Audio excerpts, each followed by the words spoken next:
What's going on, everybody? Welcome to Pouring with Jordan. This is the channel where I run the YouTube streets, pour tea on a variety of subjects and shows, and then sweeten it with my opinions. I'm your host, JordenRanae, and I want to thank you for taking the time, taking the ride, and having a drink with me. Hi, baby gorgeous! What's going on, everybody? We are back for another recap of Real Housewives of Potomac. This is the episode before the season finale. I'm never good with numbers as far as what number episode it is. I just know this is season 6. This episode didn't give me too much. Like, I don't know what it is about these women. Like, these women are entertaining, but it's almost like they don't give you a lot in the episodes. Or I'll put it like this. I didn't get a lot collectively from the group. I'll say that. We pick up the episode and we're back in Chesapeake, and they're, they get back to the house and they're rummaging around and doing all of the fun stuff and da-da-da-da-da. And then for me, the first thing that stuck out to me in the episode was about 6.5 minutes in, when we get to the table at the crab boil, literally the fanciest crab boil I've ever seen in my life. And then on top of that, can we talk about this crab boil for a second? Let's talk about the fact that they have these little bitty baby crabs. Like, I think Mia had the same impression of a crab boil that I did.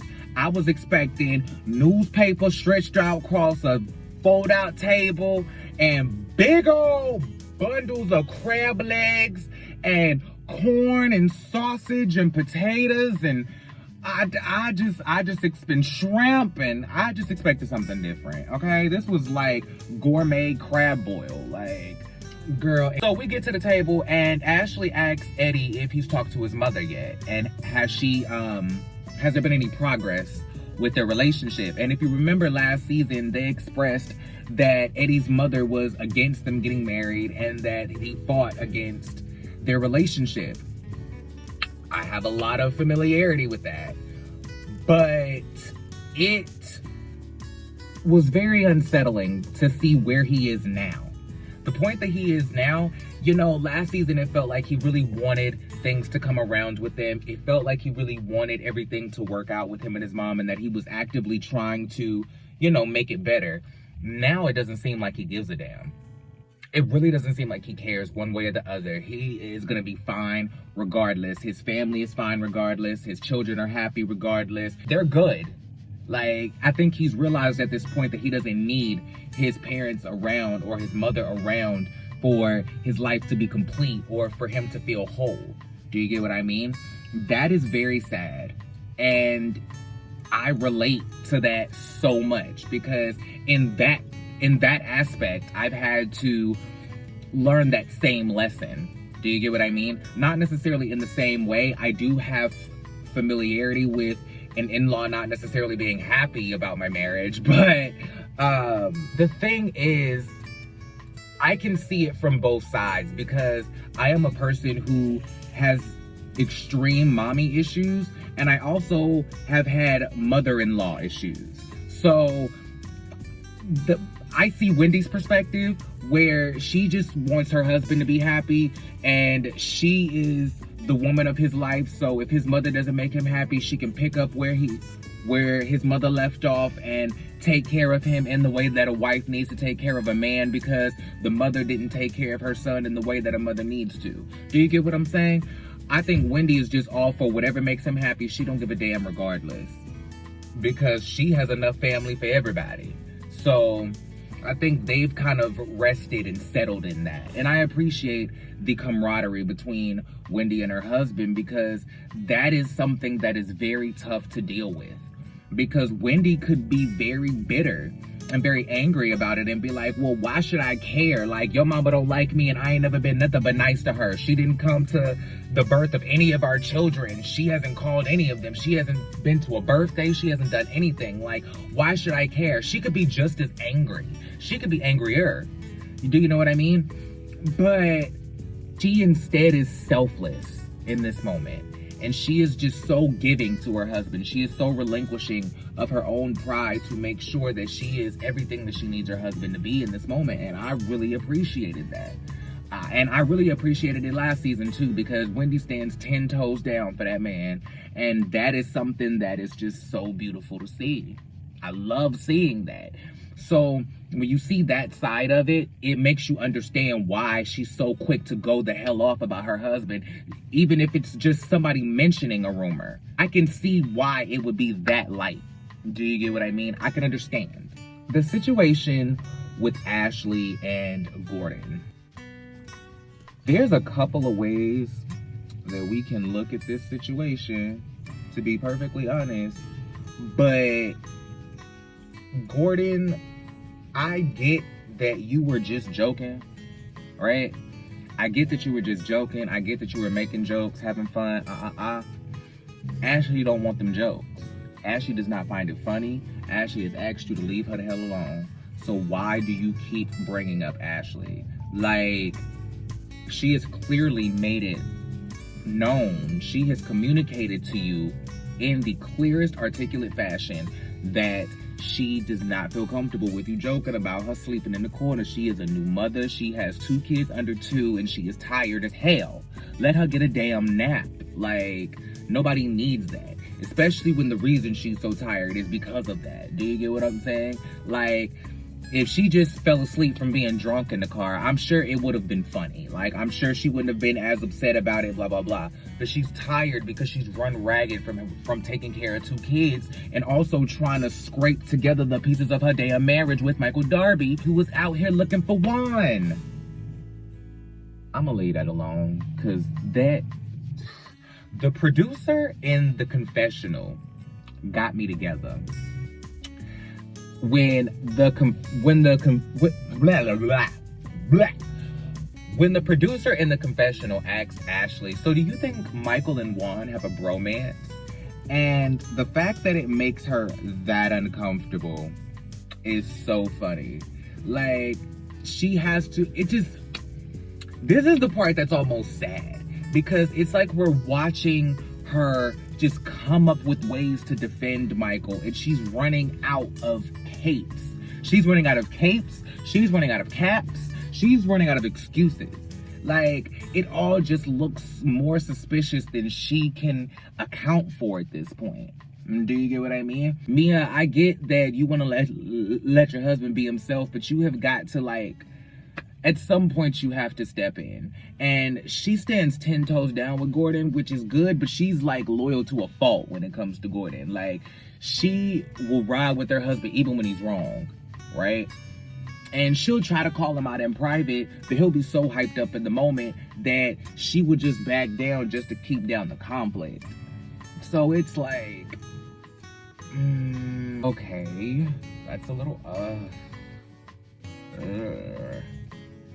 These damn invitations, because I'm not even going to recap the whole episode. I'm just going to pick out the things that stood out to me in the episode and call it a day. We get to these damn invitations. Listen, we see that Karen Huger clearly does not watch RuPaul's Drag Race, because she sent these invitations in this box and it has butterflies in it. And everybody thinks it's any and everything but a butterfly, a moth, roach, bug. Child, good God almighty. These invitations. Listen, I want to say something about Karen, and I need her to hear me, and I need her to hear me well. Karen does a lot of tacky shit, too. Karen and Giselle are not too far from each other. Karen is just able to pull it back, and Karen has enough self-awareness to realize that she's being tacky. But sometimes she does do a lot of tacky shit. Like that braided lace front wig that she had on a couple seasons ago. Tacky. These invitations, tacky. She hasn't learned anything from Asia O'Hara, clearly, because, girl, this butterfly trick, I don't even think it's humane at this point. Googa-mugga. The invitations are just too much. I agree. Listen, I have never agreed with Giselle more in the 6 seasons that the show has existed than I did in this one episode. And we'll get to the rest of that later, but I did agree with her in this moment when she was like, girl, you could have sent me a text. Like, I'm simple like that too. Like, I'm like, girl, it's not even that serious. everybody who's coming, I'll just send out one big mass text and you RSVP me by returning the text message. Like, it's not that hard. Did Karen just do that for TV? Like, did Karen do that knowing that all the girls were gonna have an extreme reaction to that? Maybe Karen is just being a producer's pet. Maybe she knows that that was gonna be just a good moment for the cameras. And so she was like, okay, well, let me turn it out real quick and let me have a moment. And so let me send these crazy invitations just to make it a thing, right? Maybe she's just smart. Next, we get to Giselle and her daughters in this flower nursery, right? And listen, are Giselle's daughters the stars of the Real Housewives of Potomac? Absolutely. Do Giselle's daughters keep her lights on because they are the sole reason she is keeping that cherry blossom? Absolutely. Hell, a part of me watching this scene back, because yesterday when I was watching the recaps or like when I was talking about it on Hot Messy Topics, I hadn't seen the episode yet. I just watched it this morning. I felt that maybe, excuse me, ooh, hell, oh my goodness. I felt like maybe Giselle gets the message about her kids being so entertaining to the audience. And so she kind of told her kids to amp it up a little bit. It seemed like her kids were like brutal on her. It seemed like they were like brutal on her. Like, it just seemed like they just read her for filth.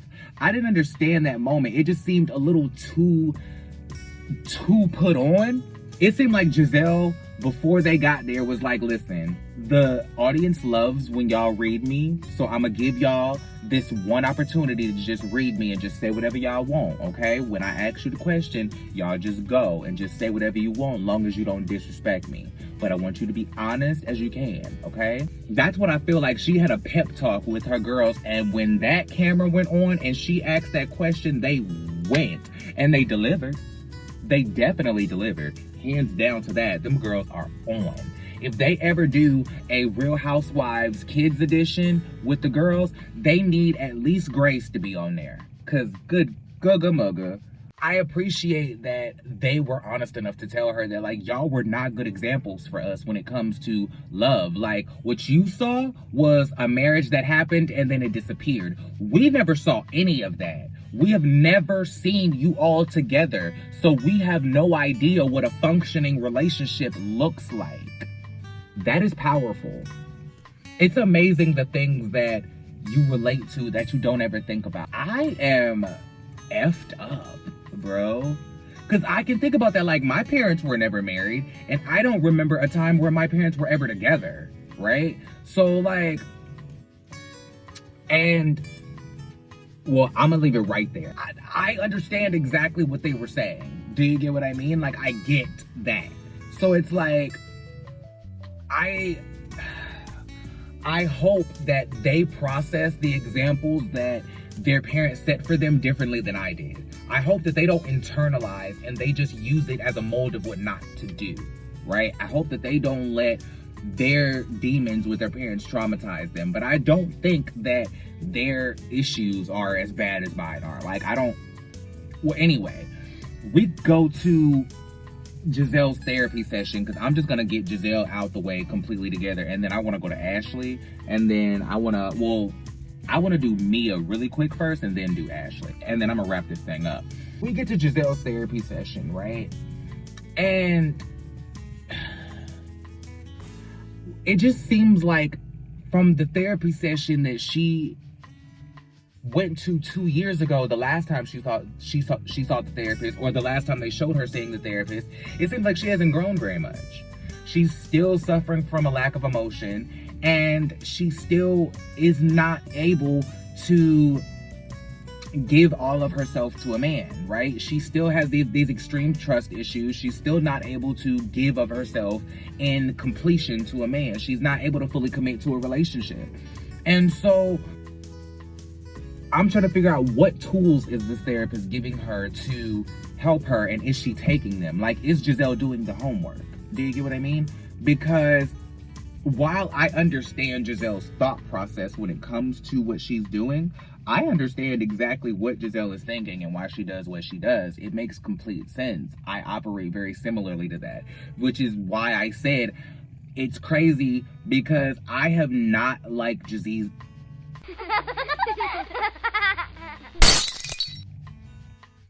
I have not liked Giselle for at least 5 of these 6 seasons.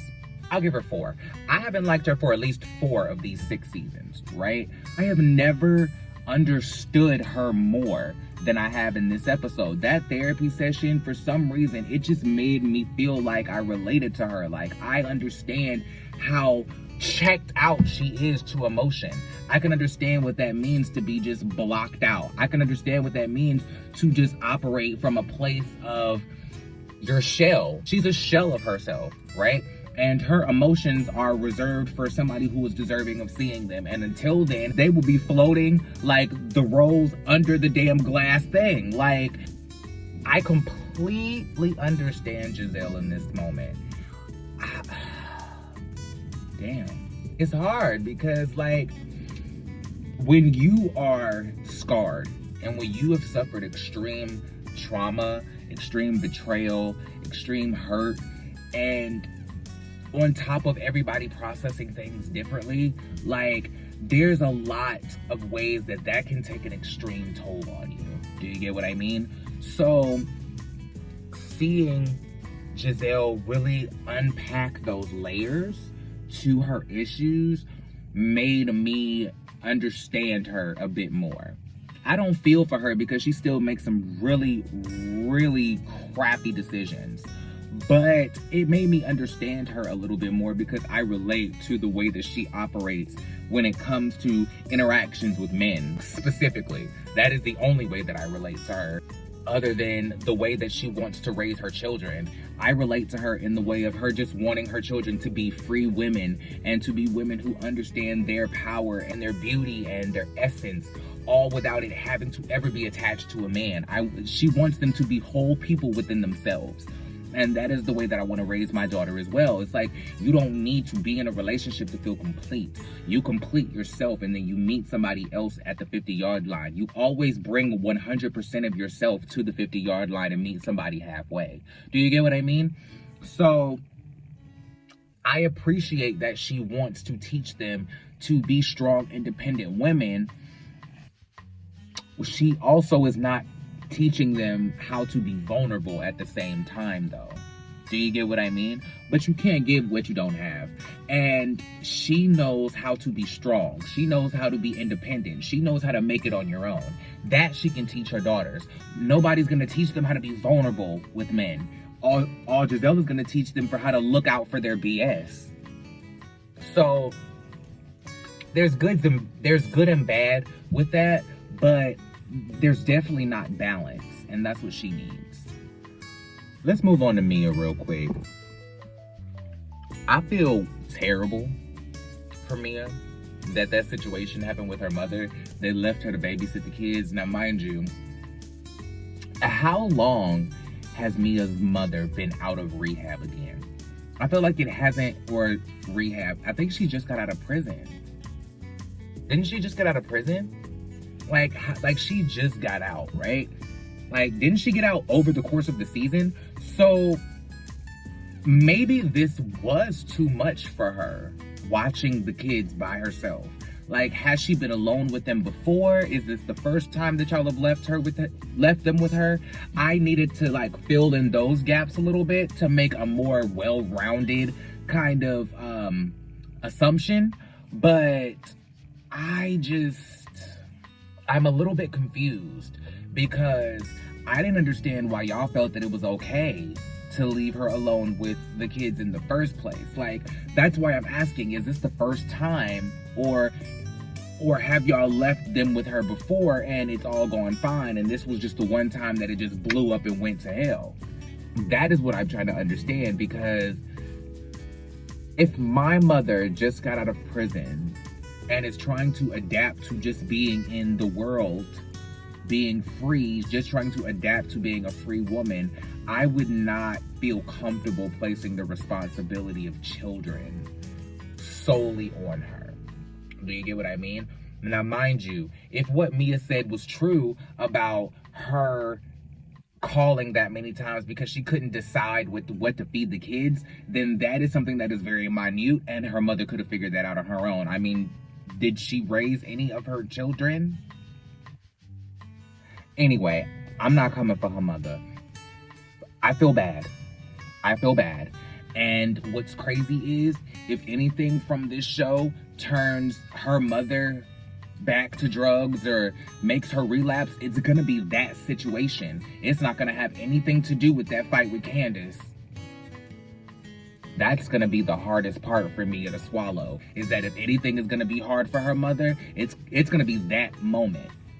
Not even the situation with Candace, because I think that she would be able to take solace in the fact that Mia stood 10 toes down and defended her, as well as other people on the show defended her mother. So I think that she would be able to reconcile that positively.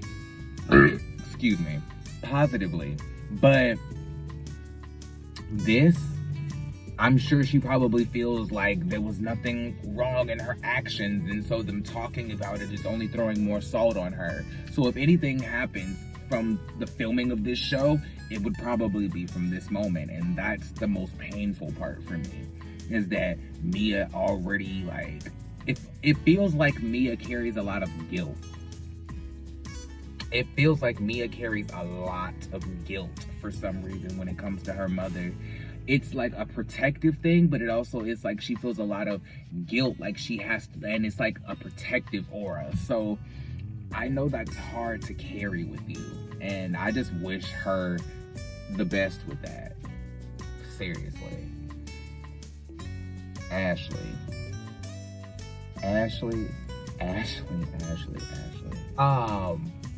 Ashley single-handedly made me stop liking leopard print in this episode.